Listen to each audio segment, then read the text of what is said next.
We're going live. Oh, there we are live on Facebook.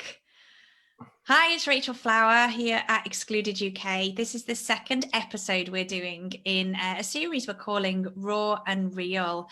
It's really simple. What we're doing is bringing some of our members from the Excluded UK community here onto the Facebook page to have a conversation and to be open and honest about how being excluded from the government measures has affected them and their families and the way that they're living their lives.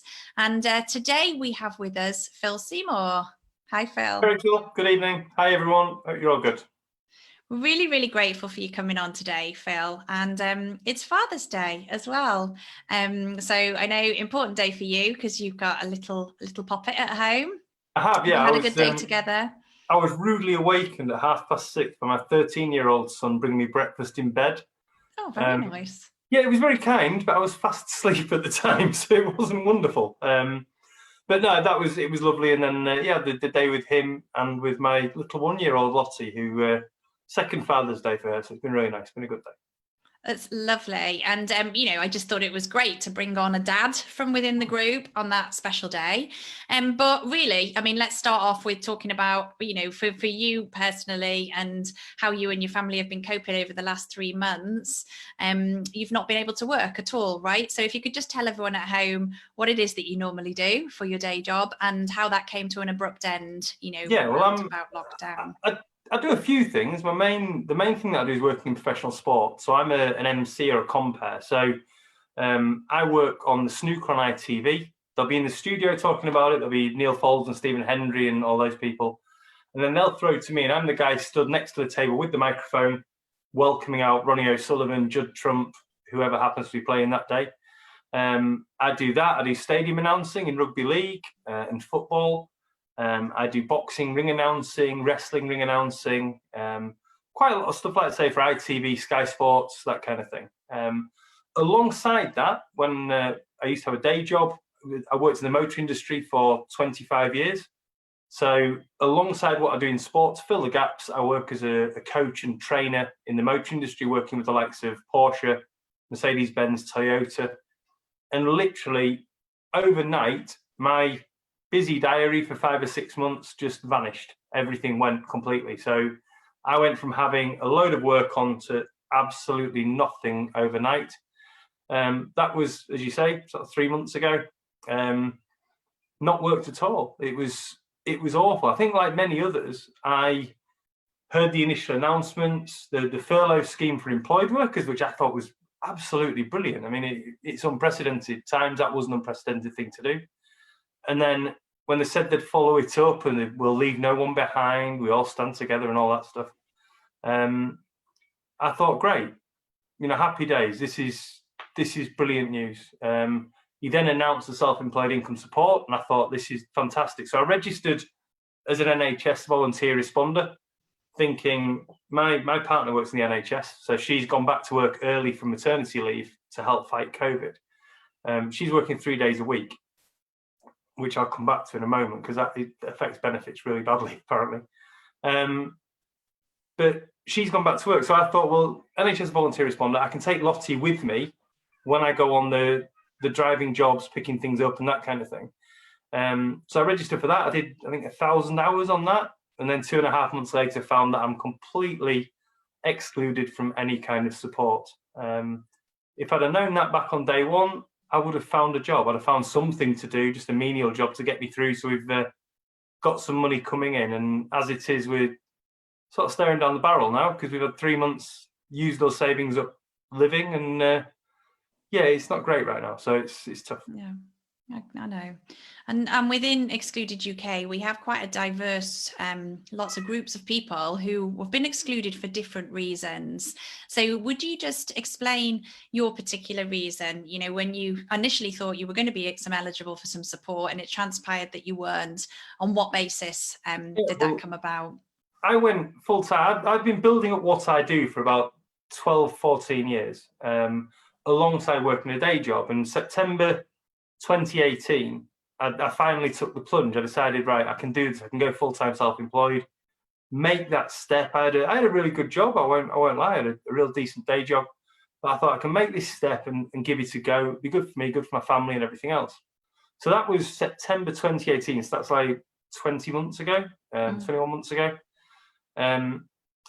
So in the tax year 18-19, the first 6 months of it was employed. The second 6 months of it was self-employed. Now, I earned considerably more being employed than I did self-employed. So I missed out on the 50-50 rule. So they look at that tax return and say, well, he makes the bulk of his money through employment, not self-employment. And you know, even when I saw the rule, and I still thought, well, no, these people are human. They'll see sense. They're not daft. So I obviously got declined, appealed, got declined. I rang them up thinking, you can ring them up. They're going to, when you say to them, look, check the PAYE, you know, look at this, blah, blah, blah. I'm clearly self-employed. It's my only income. And it was literally, computer says no. You know, they said, their exact words were that there is no flexibility in the system. It's black and white, and you earn more money. And I said, no, I earned more money from employment. No. And I said, no, it's past tense and current tense. They're two very, very different things. And so that's why I missed out. And then with everything else, the discretionary grants from councils and things like that, I work from home. I don't have a rateable property that I run my business from or anything like that. So I don't qualify for any of those either. Universal credit, we applied for that, but my partner, as I said, she works 3 days a week. So because she's working and earning, we don't get any of that. I've never claimed any benefits, so I'm completely ignorant to any of the systems. And I get job seekers allowance now, which is £74 a week, which is taxable as well, which is always a nice treat. So that's about 40 quid a week, which doesn't touch the sides, to be honest. So it's really poor, but that's why I'm excluded. It's the 50-50 rule. Yeah, I think the 50-50 rule has been a particularly difficult one to really explain to people, because it's quite illogical in the way that you just explained it to us. We're not actually certain why the government have even put it in place. The best explanation that we've had is that it's to prevent fraud. But actually, in good times, if you're setting up in small business, you're actually encouraged to often have your part-time role alongside your self-employed role to kind of mitigate the risk. And as I've just heard you so beautifully describe, you've been working for decades, paying your taxes before that anyway. So it's not quite clear why that rule's in place. And I think that makes it even harder, doesn't it, to accept being excluded.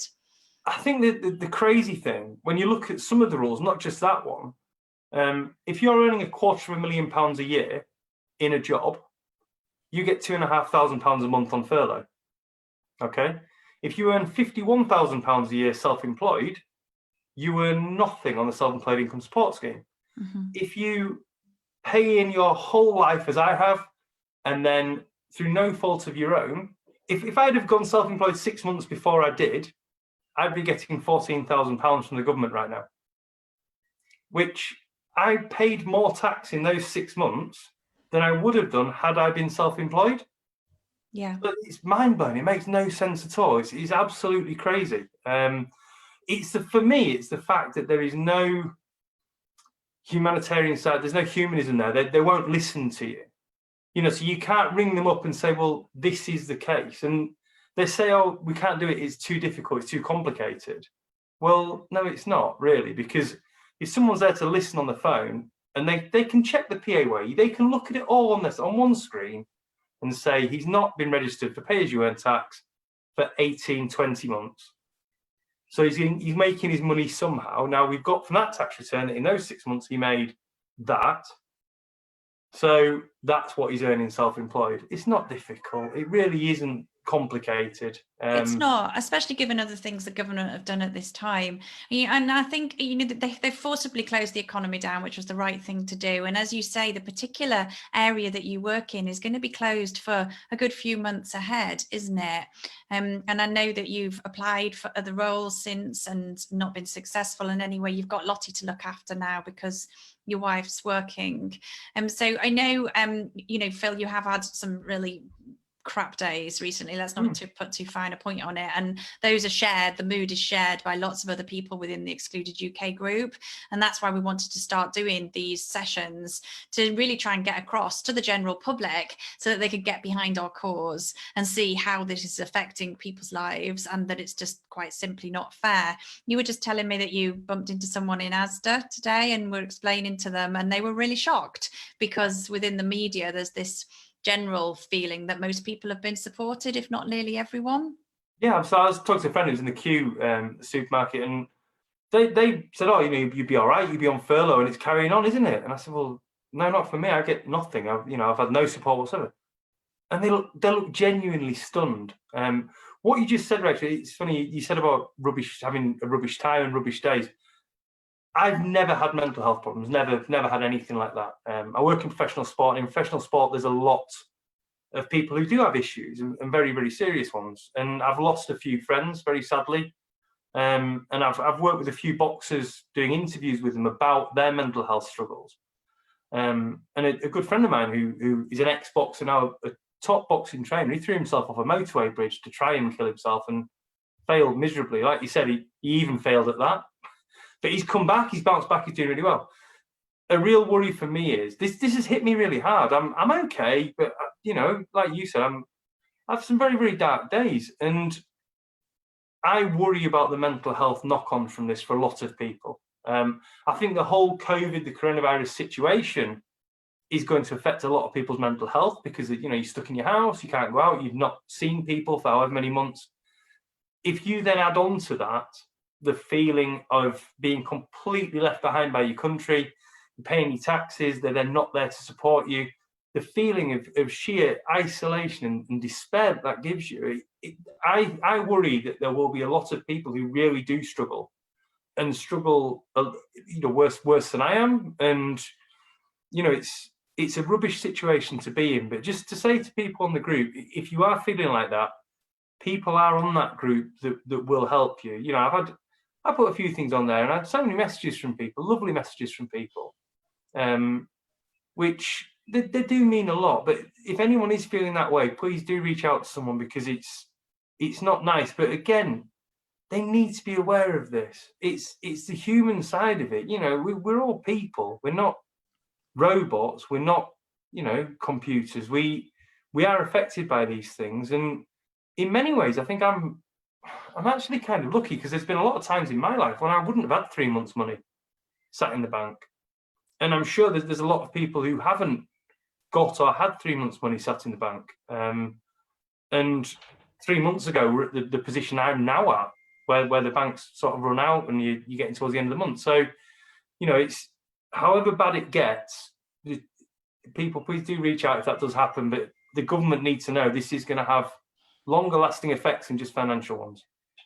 Yeah, thank you for sharing that, Phil. And one of the main reasons that Excluded UK was founded, it's a not-for-profit organisation, and it's raising awareness about this problem, and we're looking for redress. But it was also very much for that reason, to bring people together in their hour of need and provide them with support. And we've heard a lot of people joining the group and saying, thank you so much for setting up the group, because now I feel less alone.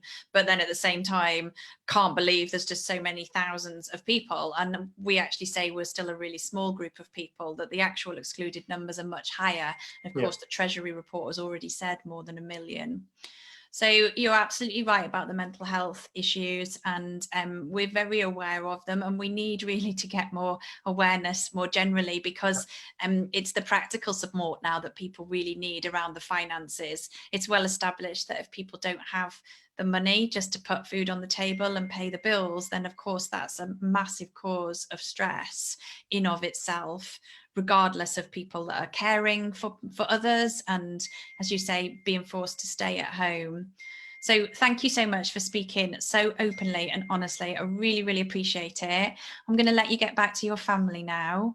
No problem at all. On Father's Day. Is there anything else you would like to say, just to bring in this session to a close? You've shared so much, but any final message? No, not really. Just keep going, everyone. Just keep it pushing. I think what Excluded are doing is great. It's bringing people together to give it a louder voice. I think I'm again, in some ways, I'm kind of lucky. I've got a little bit of a platform with a big L because of what I do.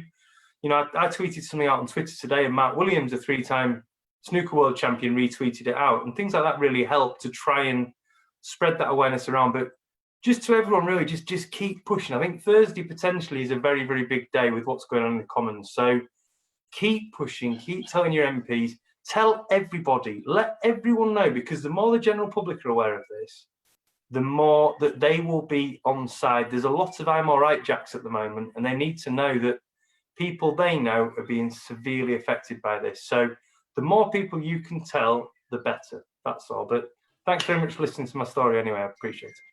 Really, really appreciate you being here. And thank you for watching another episode of our Raw and Real stories. I'll be back with more tomorrow. And, you know, as Phil says, please do share this with your friends and family on your social media platforms.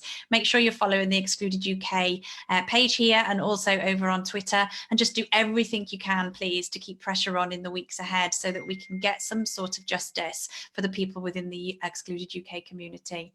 Thank you, Phil. See you inside the group. Cheers. Thanks a lot. Take care. Thanks. Bye-bye. Bye.